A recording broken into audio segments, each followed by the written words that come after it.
spirit and the truth, O God.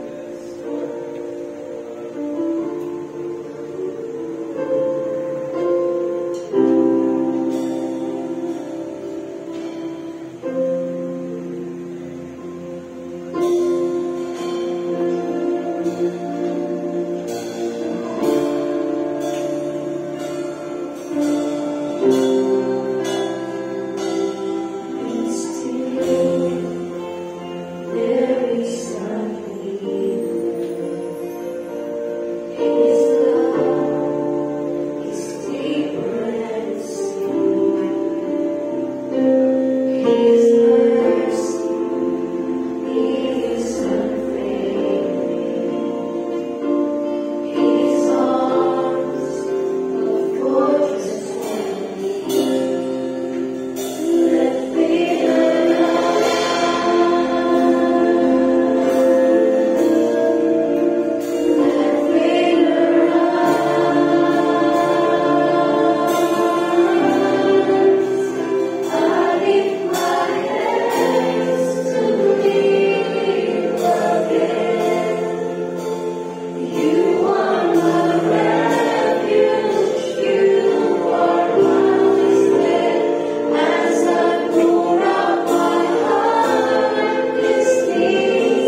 Okay.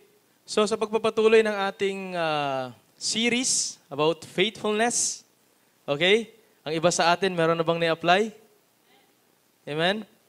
Nagkaroon na ba tayo ng pananampalataya na kahit na hindi pa natin nakakamtan o nakukuha yung mga pinapangarap natin, pero alam natin pagdating na araw, makukuha natin siya. Amen? Because that is faith. Hallelujah. So, nung first week natin, pinag-aralan natin na yung about kay Abel. Okay? At Cain. Okay? Si Abel nakinig sa Panginoon kaya in-offer niya yung best na offering niya sa ating Lord. Okay? Si Cain naman, nag-offer din naman siya pero yung tira-tira. No? He wants to keep the best for himself. Okay? And then the next one is the second week, we learned about the life of Enoch. He walked with God. Okay? He walked with God. Sabi nga ng ibang mga tagapagturo, nung una pa pala, meron ng rapture. Diba? Kasi kinuha siya ng Panginoon. Okay? 365 years na nabuhay dito sa mundong ito. Okay? And we believe na hindi maganda yung kanyang mga na-experience sa buhay. Amen? Maraming mga pagsubok, difficulties, okay? Victory, I believe. Amen?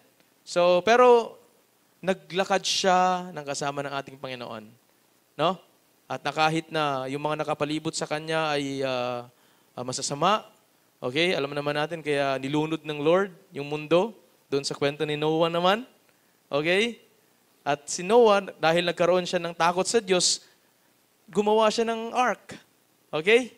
Ang ark na yon at yung buong pamilya niya at yung mga ibang mga animals na kasama nila doon, hanggang ngayon, nagtuloy-tuloy yung generation, yung descendants na yon hanggang ngayon. Amen? So sa araw po na ito ay pag-aaralan naman natin yung buhay ni Abraham. Sino nakakilala kay Abraham? Amen? Yung isa sa mga heroes of faith natin. Okay? So, samahan niyo ako sa panalangin. Sa umaga pong ito, let's pray. Heavenly Father, Lord God, manguna ka, O Diyos, sa bawat buhay ng bawat isa sa umaga pong ito. At Lord, I pray, Lord God, yung revelation from your word, O God, through the Holy Spirit, Panginoon, ang siyang manguna sa bawat buhay ng bawat isa sa umaga pong ito, O God.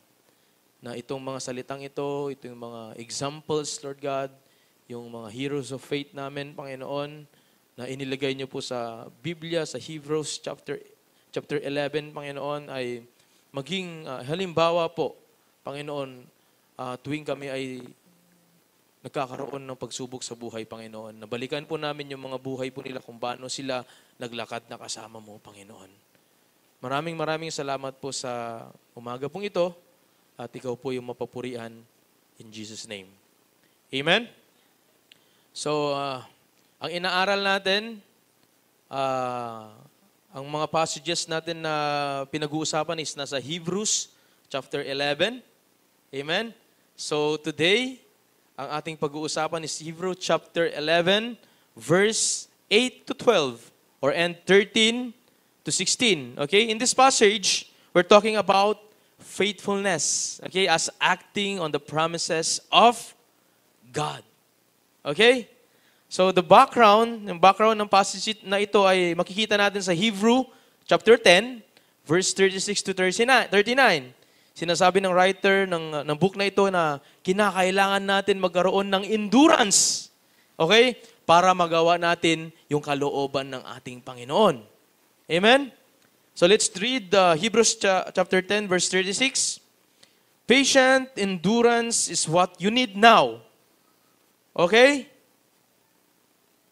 Patient endurance is what you need now. Sabi ng writer na ito, so that you will continue to do God's will. Amen? Kailangan pala natin ng pasensya at pagtitiis, mag-endure. Okay? Yun yung kailangan natin sa panahon na meron tayo ngayon. Okay? At yung writer na ito, I believe na kinakausap niya yung mga Hudyo. Okay? Yung mga Jews. Okay? Sabi doon, so that you will continue to do God's will para magawa ninyo yung mga kalooban ng Panginoon sa buhay ninyo.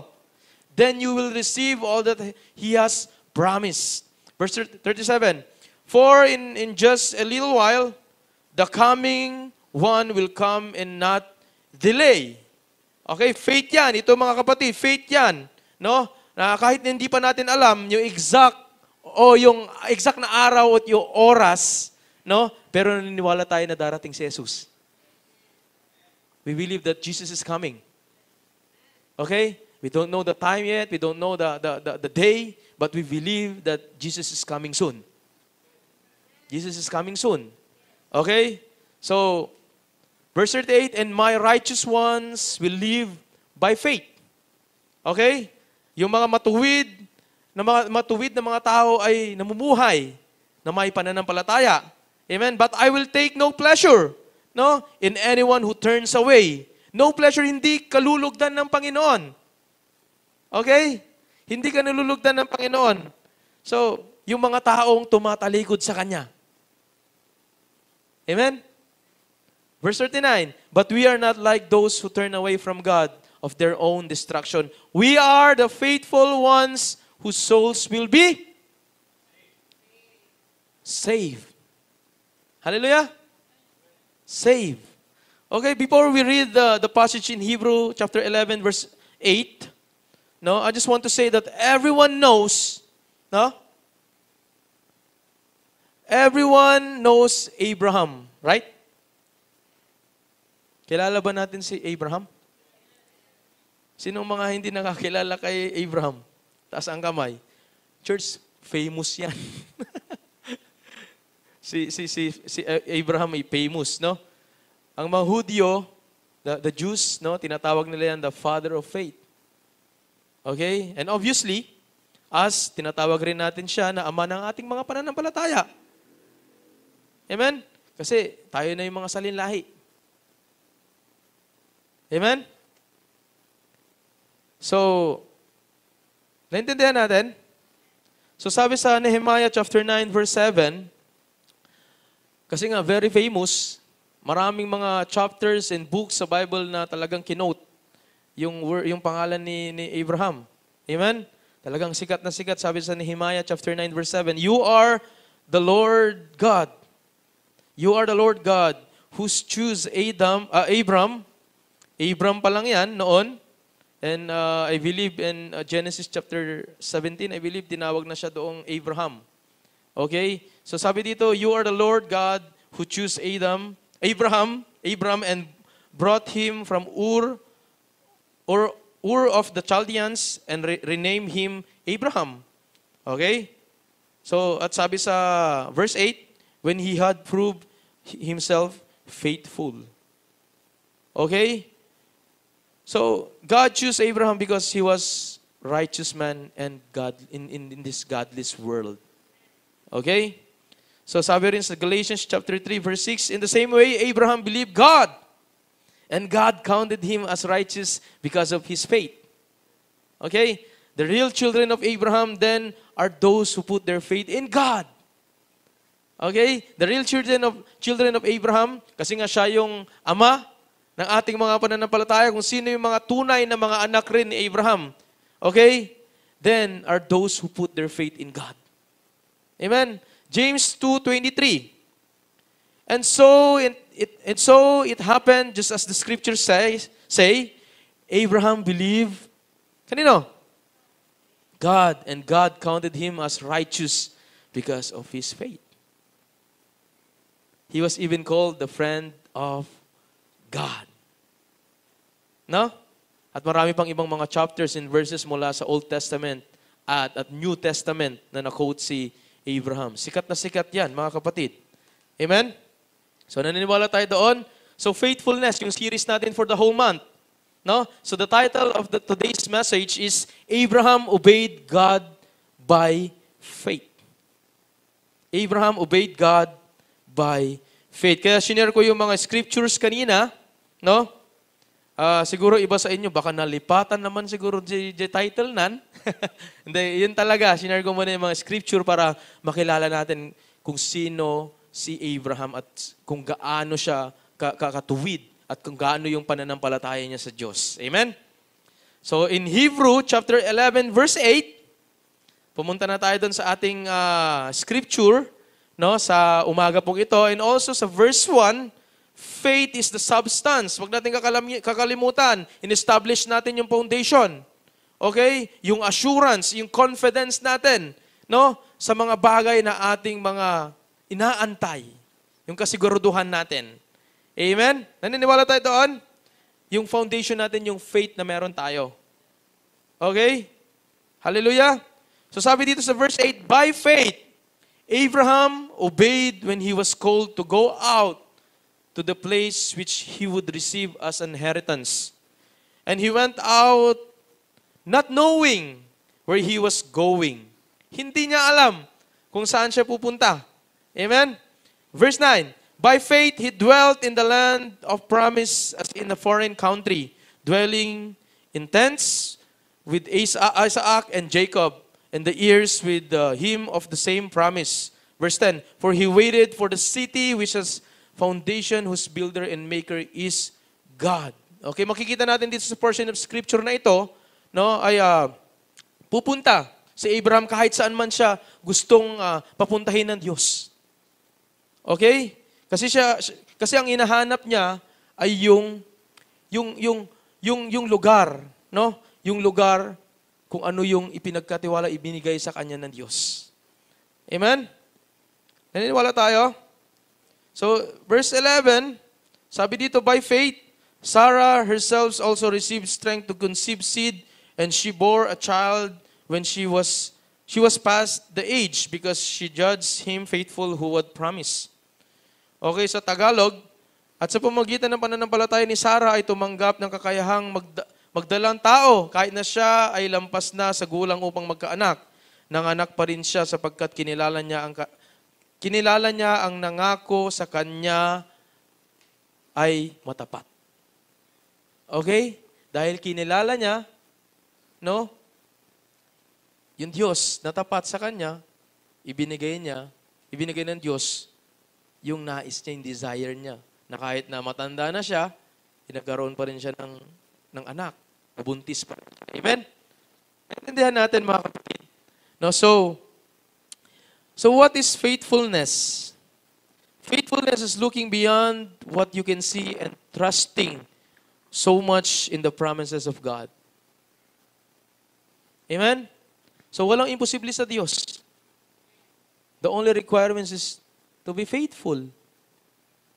Ang requirements lang natin ay magkaroon ng faith. Magtiwala lang tayo sa Diyos. Lahat naman tayo may mga inasahan. Lahat naman tayo may mga desire. Okay? Lahat naman siguro tayo nagdadasal. Amen? So doon sa mga panalangin natin, samahan natin ng pananampalataya. No? Na lahat ng mga prayers po natin ay sasagutin ng ating Panginoon. Naintindihan natin? Verse 12, therefore, from one man, and him as good as dead, were born as many as the stars of the sky in multitude, innumerable as the sand which is by the seashore. Okay? So sa verse 8, mga kapatid, makikita natin agad yung word na obedience. Okay? Yung obedience ni Abraham, agad-agad siyang sumunod. Na kahit hindi niya alam kung saan siya pupunta. He obeyed willingly.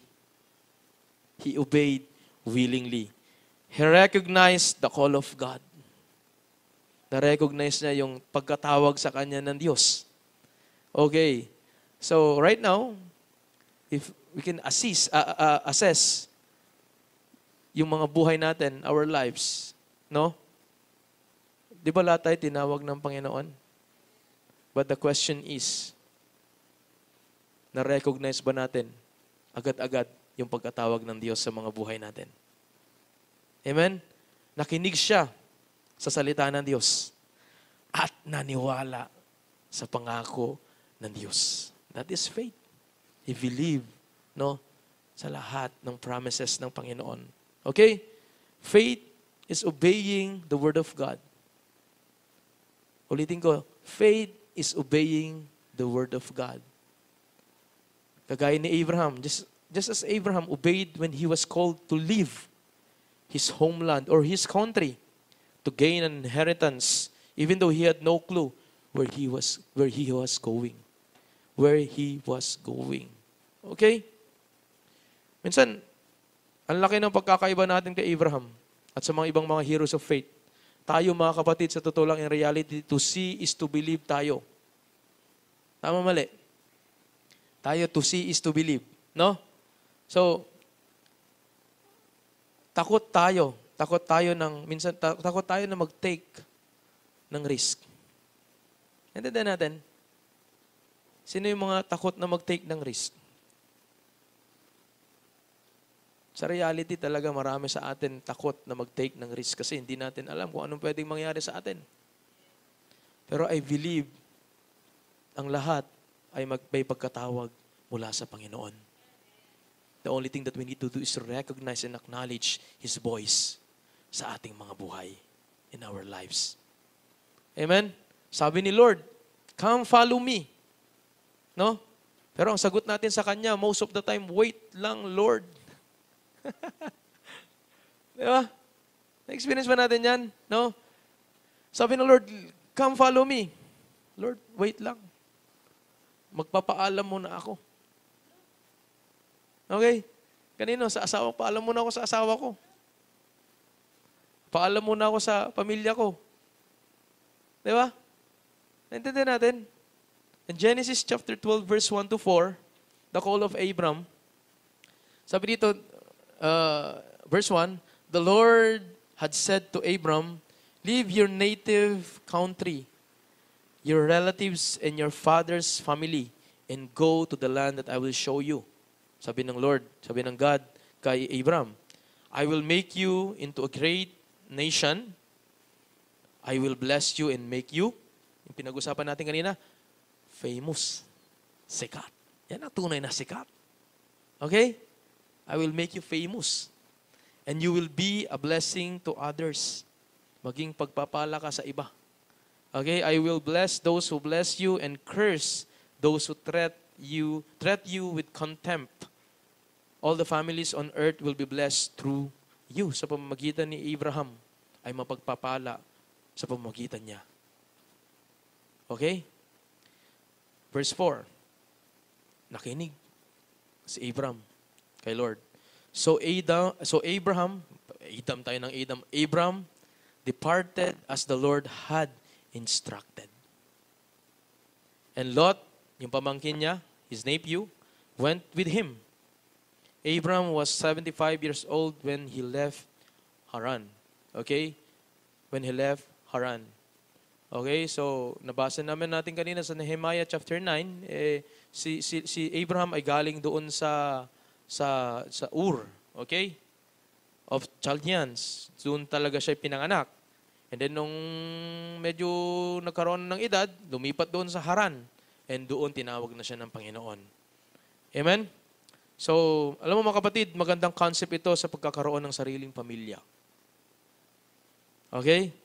Maliban sa mga kapangakuan ng Diyos kay Abraham na magkakaroon siya ng sarili niyang lupain.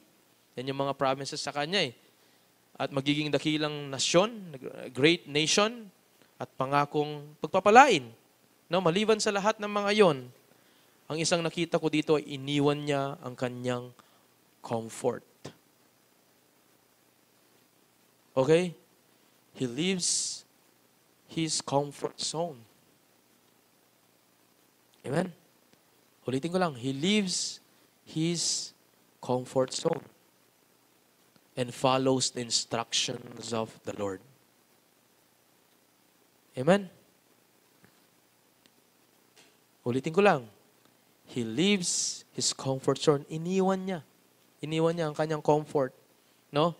Para sundin yung kagustuhan o layunin ng Panginoon sa buhay niya. In Hebrews chapter 11 verse 9, by faith, he dwelt in the land of promise as in a foreign country, dwelling in the tents with Isaac and Jacob, the heirs with him of the same promise. Di ba yung mga, isipin natin, di ba yung mga tahanan natin, comfort natin yan. Yung mga lugar natin, yung country, itong country natin, yung city natin, yung mismong barangay natin, yung mismong bahay natin, sa totoo lang, comfort natin yan eh. Naintindihan natin? No? Minsan nga, sa atin, kahit may asawa na, ayaw pa rin humiwalay sa mga magulang. Di ba? Kasi comfort eh. Gusto ko lang i-share yung testimony ko about sa mga pinag-uusapan natin ngayon. Siyempre, noong una, mahirap sa akin umalis, no? Sa tinitirhan namin. Kasi, sa totoo lang, nandoon yung comfort. Ilan sa atin nakaka-experience niya na hirap umalis sa mga tahanan natin. No? Kasi doon, sa lugar namin, marami kong kakilala. Okay? Siyempre doon, sa bahay namin, na kahit na wala akong ginagawa, napuprovide lahat ng mga pangangailangan ko. Na kahit wala akong trabaho. Hindi natin. So sa part ko, ay, ang sarap naman dito. Amen? Sino may mga asawa dito? Iilan pa lang. Di ba? Pero ang iba sa inyo, nakaseparate na rin, ano? Di ba? Okay? Hanggang nung nakapag-asawa na rin ako, doon pa rin kami nakatira. Nakatira pa rin, pero dumating yung time na nilid tayo ng Holy Spirit, ilang taon din kami nandoon, pero magandang pinaalala ng Lord itong mga verses na to, no? Na kailangan ko na rin sumeparate doon sa kung saan ako masaya, kung saan merong comfort. Okay? And then nung lumipat na kami, ang dami ng mga pagsubok. Okay, siyempre, kami na magbabayad ng sarili namin renta, bibili ng amin ng mga makakain. Di ba?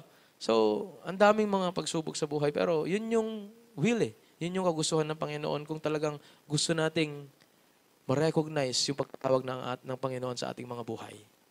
Okay? Kailangan natin i-build yung sarili nating family. At yung family na yun, dapat meron takot sa Panginoon. Si Abraham nga, dinala niya yung asawa niya at yung pamangkin niya. At nung nagkaroon sila ng anak, alam naman natin, nagkaroon ng unang anak si Abraham doon sa servant, sa maid, di ba? Yung tinatawag na si Ishmael. Okay? So, pero after nun, nagkaroon siya ng anak. Sino? Si Isaac. Okay? Naintindihan natin? So, na-bless pa rin sila ng Panginoon. No? At na-recognize niya at sinunod niya yung pagkatawag sa kanya ng Diyos because of His faith. Yes, mahirap. Hindi ko sasabihin na madali. Mahirap talaga. No? Sa totoo lang. Pero, dahil sa faith na ibinigay rin mismo ng Panginoon sa atin, sa akin, kinakaya natin hanggang ngayon. Amen? Yun yung nagpapatibay ng aking pananampalataya at tiwala sa Diyos. No? Yung faith at yung mga examples na nababasa natin sa Biblia. Kasi kung ulitin ko lang yung sinabi ko last week na pag may pagsubok tayo sa buhay, ang hugutin natin is the Word of God. No? Hugutin natin yung salita ng Panginoon sa mga buhay natin at i-apply natin ito sa ating mga personal na pamumuhay, mga kapatid. Naintindihan natin? Amen? So sa lahat na may mga nagbabalak na mag-asawa, okay? Ngayon pa lang pag-isipan nyo na to. Okay? Don't get me wrong, hindi masama na mag-stay doon sa bahay with your family. Hindi masama. Pero once na may pagkatawag ka sa Diyos, naging missionary ka, alangan naman, di ba? Mag-stay ka doon, missionary ka nga ron, alangan naman mag-stay ka doon. Amen? Ang gawin mo ngayon, habang nakatira ka pa doon sa tinitirhan mo, maging missionary ka doon sa mga tao na kapalibot sa iyo, yung family mo. Di ba? I-lead mo sila kay Christ. Okay? I-lead mo sila into salvation. Intindihan natin? Amen? If we apply it in today's time and assess ourselves, no? How many of us would leave behind everything that is familiar to us? How many of us? No? would leave behind everything that is familiar to us and just go without knowing our destination. Ilan sa atin, mga kapatid? In reality, there is fear. Okay? May takot. But, kung na-recognize natin agad-agad yung boses ng Panginoon, agad-agad, no? Susundin natin yung Diyos. At iwan natin lahat ng mga pamilyar sa atin para sundin yung kalooban ng Diyos. Amen? Marami sa atin, sasabihin ulit, wait lang Lord. No, kulang pa ang savings ko. My savings is not enough. Anong kakainin ko doon, Lord? Amen? Mabubuhay kaya ako doon, Lord, kung saan mo ko dadalhin? Amen? Abraham from Ur of Chaldeans to Haran and to the promised land. Sacrifice yun, mga kapatid. Maybe ilang miles o ilang kilometro ang kanyang tinravel o nilakad para makarating doon sa promised land. Naintindihan natin? Amen? Kaya church, ang encouragement ko sa araw na to, and I believe na lahat tayo may pagkatawag ng Diyos. May calling tayo sa Lord. No? I-acknowledge, i-recognize natin yon.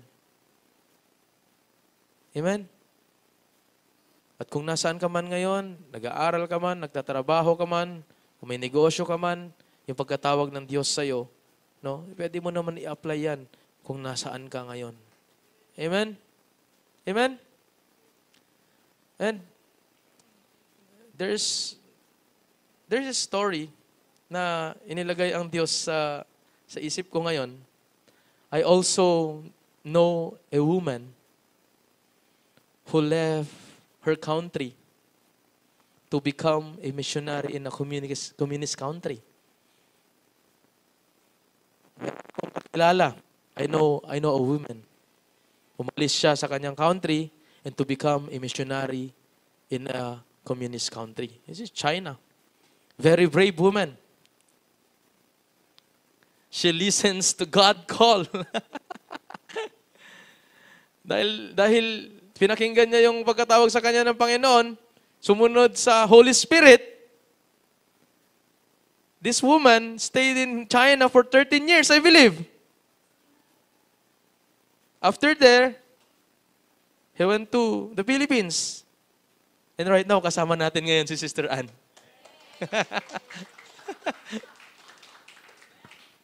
Magandang halimbawa, mga kapatid. Okay?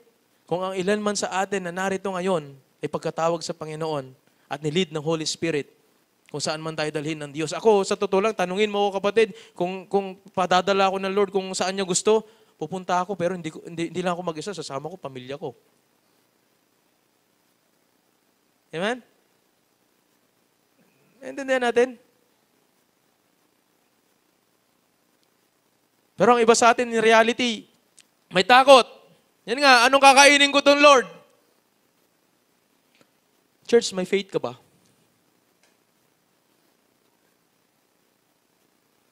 Di ba? Kung wala kang kainin, di mag-fasting ka ng 40 araw. Di ba? Baka doon sa pagkakataon na yun, matuto tayo mag-fasting. This week, magkakaroon ako ng 3 days fasting. Pwede nyo akong sabayan. Okay? Naintindihan natin? Wala pa akong savings na pupunta kung saan ako dalhin ng Diyos. No. Kung ang usapan ay gawain para sa kaharian ng Diyos, si Lord magpo-provide. Naintindihan natin? That is faith. Naintindihan natin, mga kapatid? Proven and tested ko na yan. No? Yung walang-wala ka na. Pero mamaya konti, parang nagbukas yung pintuan ng langit at bintana ng langit. Umulan ng pagpapala. Amen? At pwede natin yon sabihin nga sa oras na to, Lord, i-acknowledge ko yung blessing na yon. Amen? Lord, tanggapin ko kung ano yung ibibigay mo sa akin ngayon. Naintindihan natin? Church? Yes, ang mga narinig natin minsan masasakit. At nakaka-convict talaga. Pero kailangan natin itong marinig, mga kapatid. Kailangan natin magkaroon ng tunay at legit na pananampalataya sa Diyos. Kasi hindi mo alam kung saan ka dadalhin ng Diyos sa taong ito. Okay? Hindi mo alam kung saan ka dadalhin ng Diyos sa taon na to. Siguro ngayon, nagtutugtog ka lang dito, nagpe-play ka lang, kasama namin, worship, nakaupo ka lang dyan, nasa kids church ka, nasa usher ka, o nasa media ka, pero hindi mo alam kung saan ka pwedeng dalhin ng Panginoon. Okay? Kaya it's a preparation. Kaya maganda yung series natin sa taong ito. Sa first month na ito about faithfulness or faith. No? Kasi nga, hindi natin alam kung ano yung mangyayari next month. Sa susunod na month. This whole year. You don't know. Okay? Naintindihan natin? Pero meron tayong mga pinanghahawakan. Ano yun? It's the Word of God and the promises of God. Na hindi ka niya iiwan o pababayaan. Naintindihan natin? Amen? Siguro ngayon, nag-aaral ka, nakagraduate ka, nakapagtrabaho ka, pero hindi mo alam pa rin. Baka hindi yun yung kalooban ng Diyos sa buhay mo. Okay? Baka ang gusto ng Panginoon sa'yo ay magsilbi sa Kanya. I-offer yung time sa Kanya. Amen? Naintindihan natin? Meron akong mga kilala, ang gagaling na mga preachers ngayon. Mga ano pa to, mga nakatapos ng CPA. No? CPA. Mga engineer. Talagang mahusay yung mga profesyon nila. Pero, hindi yun yung pagkatawag ng Diyos sa kanila. Tinawag lang nila yung sarili nila doon At tinawag lang sila ng mga magulang nila doon sa profesyon na yun. Pero, pag yung pagkatawag ng Diyos, ay hindi pala yun. Ikaw pala ay magiging missionary, ikaw pala ay magiging pastor. Ikaw pala ay magiging evangelist.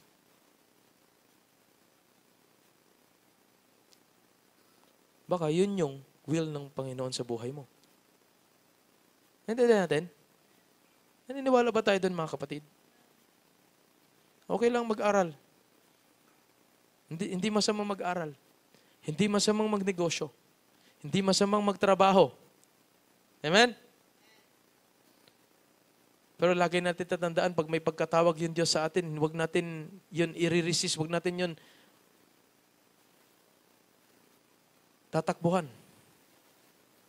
Kundi takbuhan natin yun. Tignan mo si Abraham. Di ba? Naging father of faith. Dahil merong ganon, hanggang ngayon tayo ay natuto at nakilala natin yung Panginoon. Naintindihan natin? Amen? So pag-isipan natin, i-assess natin yung ating mga sarili. Siguro ang iba sa atin meron ng calling. No? Meron ng pagkatawag yung Diyos sa atin. Pero minsan tayo, Lord, wag muna. Wait lang muna, Lord. Hindi pa ako handa. Yun nga yung maganda, yun nga yung excitement dun Yung hindi ka pa handa at hindi mo pa alam yung mangyayari. Amen? Ako hindi ko naman alam na magiging pastor ako. Nakatapos rin naman ako, don't get me wrong. Graduate din naman ako. Di ba? Dati, ayaw ko ng mga born again. Ayaw ko magpunta ng mga Bible study noon. Diba? Kasi katoliko ito Katoliko. No? Pero nung tinawag tayo ng Panginoon, wala tayong nagawa. Sinunod ko yung kalooban ng Panginoon at susundin hanggang sa matapos yung buhay ko dito sa mundong ito. Hindi ko man makita, ma-experience yung mga blessings na yon, I believe doon sa mga susunod na salinlahi. Dahil ginawa ko yung tama, pinili ko yung buhay. Yung susunod sa salinlahi, sila ay mag-grab, ma-experience sila yung promises, yung kabutihan ng Diyos sa kanilang mga buhay. Yun ang nangyari kay Abraham. Hindi man niya na experience yung promises na yon, pero yung salinlahi naka-experience ng pagpapala na yon. Amen? Naintindihan natin? Hebrews 11 verse 10. For he waited for the city which has foundations, whose builder and maker is God. Yan sinasabi ko, mga kapatid. Naintindihan natin? Ulitin ko lang. Hebrews chapter 11 verse 10, for he waited for the city which is foundation, whose builder and maker is God. So it looks forward to the future si Abraham.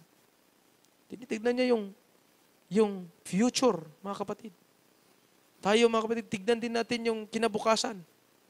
Okay? Naintindihan natin?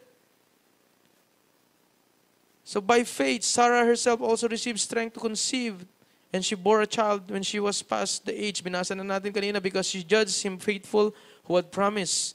Therefore, from one man, and him as good as deed, were born as many as the stars of the sky in multitude, innumerable as the sun which is by the seashore. Hebrews 11 verse 13, sabi dito, all these great people continues living with faith until they died. Nagpatuloy sila, mga kapatid, sa pananampalataya hanggang sa mamatay sila. Kaninong pananampalataya? Sa Diyos. Hindi sila tumalikod, mga kapatid. They did not get the things God promised His people. Yan yung sinasabi ko ganun, hindi nila nakuha. Yung pangako, yung promise ng Diyos. But they were happy just to see those promises coming far in the future. Okay? Sa madaling sabi dyan, yung sinasabi ko kanina, mga kapatid, hindi ko man ma-experience yung blessing na yon, pero alam kong merong blessing na ma-experience yung mga susunod na salinlahi. They accepted the fact that they were like visitors and strangers here on earth. Nakuha nyo? Tinanggap nila, mga kapatid, yung katotohanan na sila ay visitors at strangers. Alien lang. Dito, sa lugar na to. Dito sa mundong ito. Naniniwala ba tayo na bisita lang tayo dito sa mundong ito? And eventually, ma-experience natin eternity. Okay? Dahil visitor lang tayo dito, siyempre maging ayusin natin, maging disiplinado tayo. Okay? Huwag tayong bida-bida. Hindi na natin. Visitors lang tayo. Okay? So, ibig sabihin, kung visitors lang tayo, hindi tayo kilala, ayusin natin yung mga buhay natin. Maging disiplinado tayo. Naintindihan natin, mga kapatid?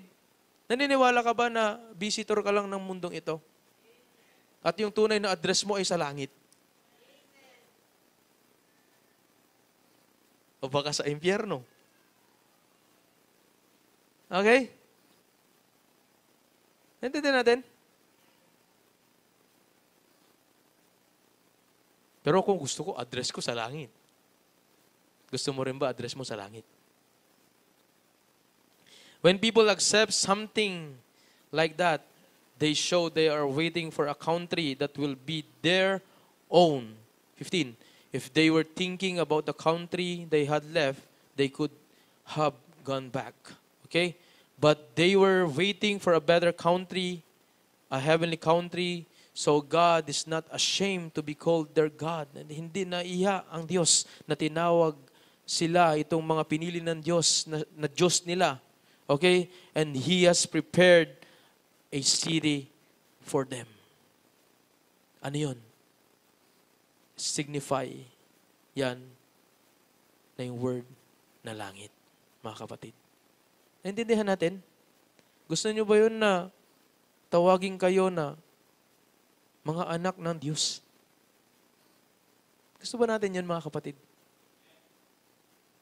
Sino may ayaw na tawagin na anak ng Diyos? Wala. Gusto natin tawagin tayo ng mga anak ng Diyos. Amen? Naintindihan natin? So, sa umagang ito, mga kapatid, pag-iisipan natin, i-assess natin lahat ng ating mga narinig. And after this Sunday service, i-reflect natin, i-apply natin, isa pamuhay natin. Hindi tayo taga dito. At yung buhay na ibinigay sa atin ng Diyos, hiram lamang. Okay? Kaya dahil hiram lamang yung ibinigay ng Diyos sa atin, ayusin natin yung ating mga buhay. Kung merong mga kasalanan na nakatali pa sa atin, ito yung time na kailangan ihingi natin ng pagpapatawad sa Diyos. Amen? Kung ikaw, yung taong takot pa rin, natanggapin yung calling ng Diyos sa kanilang mga buhay o instruction ng Diyos, ngayon pa lang, i-assess na natin yung mga sarili natin. Huwag na tayong magpaligoy-ligoy. Tanggapin natin yung calling na yon ng Diyos sa ating mga buhay. Ako, I feel blessed, mga kapatid, kasi maaga kong kinilala yung Diyos sa buhay ko. Para pagdating ng araw, ako'y tumanda, hindi ko sasabihin, sayang, sana nung bata ako, kinilala ko na yung Diyos. Wala na akong ganong magiging konsensya pagdating ng araw, kasi ngayon pa lang pinili ko na na pagsilbihan ng Diyos sa buhay ko. Intindihan natin? Amen? Kaya kayong mga kabataan, magsilbi kayo sa Diyos habang bata pa kayo. Kasi wag na natin hintayin na pagtanda natin, saka lang natin pagsisilbihan. Magsisisi ka.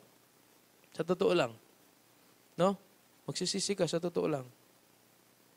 Habang may lakas pa tayo, pagsilbihan natin ang Diyos. Okay? I-offer natin yung best na offering sa Kanya. Kagaya ng ibinigay ni Abel sa Diyos. Okay? Ibinigay niya yung the best na handog, na alay para sa Diyos. Naintindihan natin? Amen? So, i-assess natin yung mga sarili natin. Tanungin natin yung ating mga sarili. The best ba yung binibigay ko sa Diyos? At ako ba'y willing na sumunod sa Kanya? Amen? So that's my message. That's the message this morning. Amen? So I hope and I pray na kahit papano ay may natanggap tayo na salita o revelation ng Panginoon. Amen? So pwede ho ba tayong tumayo? And as we sing and as we pray this morning, pasalamatan natin yung Diyos sa pamamagitan ng mga pagpapala, pananampalataya natin sa Kanya. No? Let's give ourselves away. Okay? Ay, question na iiwan ko sa inyo na binanggit ko na kanina. Ilan sa atin ang kayang iwan ng lahat na kahit na pamilyar ito sa atin at na kahit na hindi natin alam kung saan tayo dadalhin ng Diyos. Ilan sa atin ang susunod sa Diyos?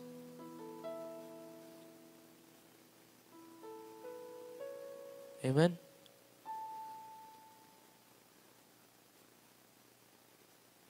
Tinuturoan tayo ng Diyos na magkaroon ng genuine na tiwala sa Kanya. Okay? Yung tunay na tiwala sa Kanya. Can we sing the song, I Give Myself Away? Hallelujah.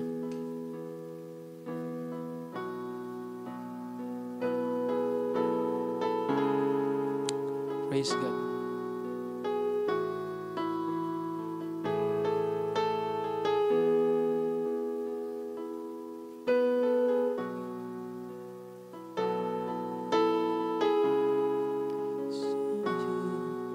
Can use me, give myself away,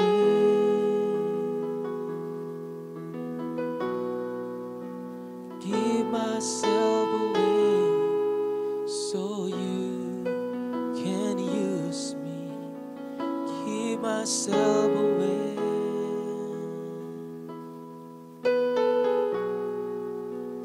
give myself away, so you can use me. Come on, let's sing. Give myself away.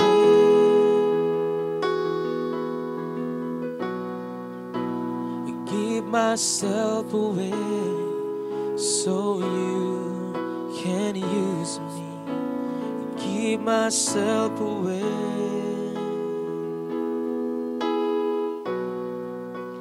Give myself away so you can use me. My life is not my own.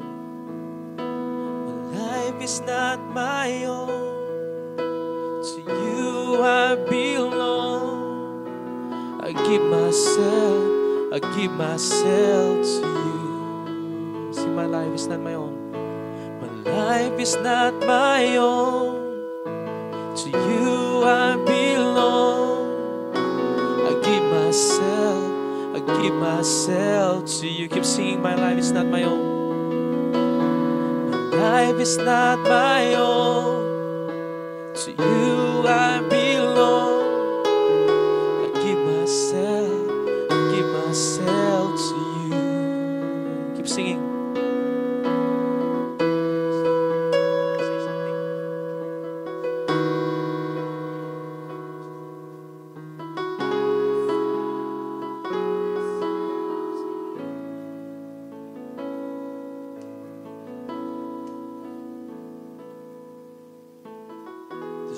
The scripture that goes parallel with what Pastor Nathan has spoken to you this morning. 1 Corinthians 13, the last verse of the chapter, says, "Now there are three things that abide. They remain. There is faith, and there is hope, and there is love." In Romans, I was awakened the other morning with a scripture from Romans chapter 4.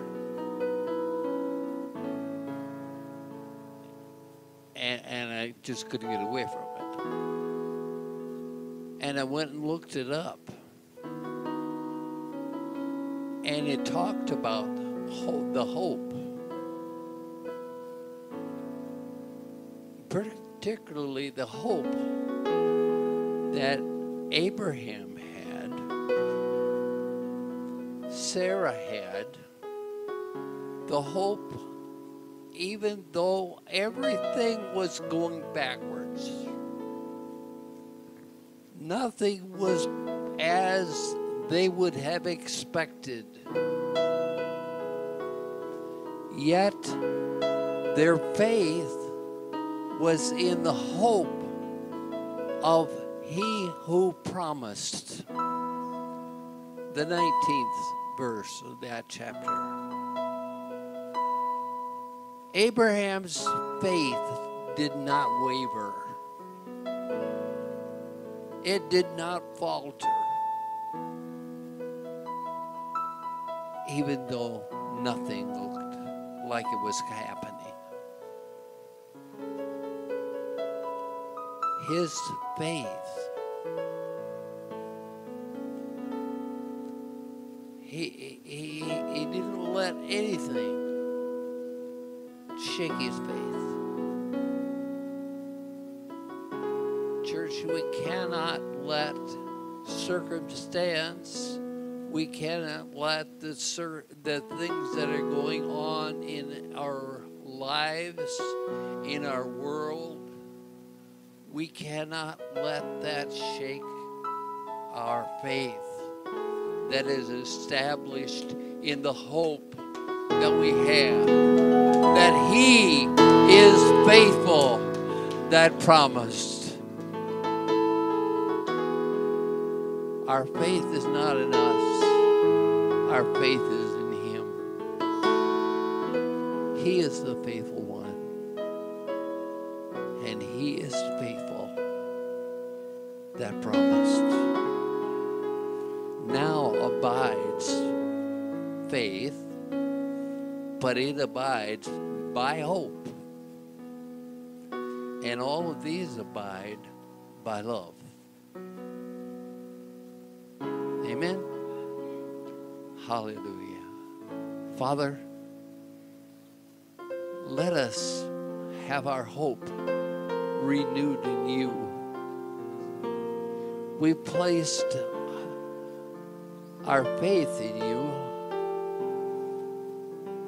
but Lord, we need our hope to be renewed as well. Our hope is not in the world's situation, in the world's circumstances. Our hope is built on nothing less than Jesus' blood and His righteousness. I dare not trust the sweetest frame, but wholly lean on Jesus' name. On Christ, that solid rock I stand. All other ground is sinking sand. Thank You for the hope we have in You, because we have put our faith in You today. In Jesus' name. Amen. Palapakan naman natin yung Panginoon. Thank you.